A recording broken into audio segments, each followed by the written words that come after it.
Hey everybody, thanks for watching. If you've ever had an Apple product with a Magsafe on it, you're going to find this mess eventually catches up with you. It was bad enough on my wife's computer that it actually stopped charging. So what are you going to need to fix this? You'll need some heat shrink tubing, soldering iron and solder, die cutters, and wire. Alright, so the first step is get rid of that frayed mess on there and give yourself a little bit of space to work with. Cut it back a little ways so that you've got a longer tail here to work with. And then over here on the Magsafe side, cut that area back just a little bit so that you can create a pigtail of wire to solder to. Then strip down the cables on both sides.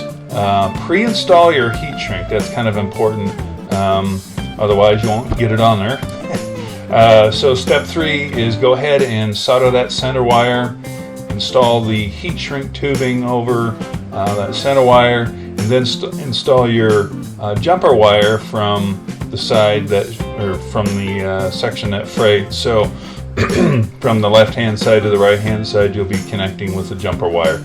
I put a little kink in it to give it just a little bit of room to move.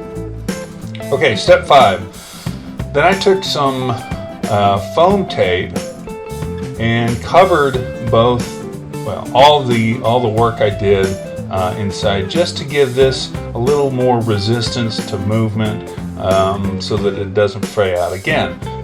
Then I covered that with some larger heat shrink tubing, and you can see the results right over here. Now I would say make sure you don't get this heat shrink tubing too close to the Magsafe itself, because the side of the laptop will start interfering with that if you do get it too close. It's kind of an ugly fix, but it's cheap.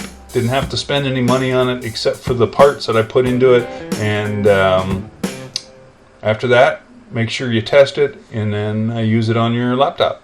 Good luck.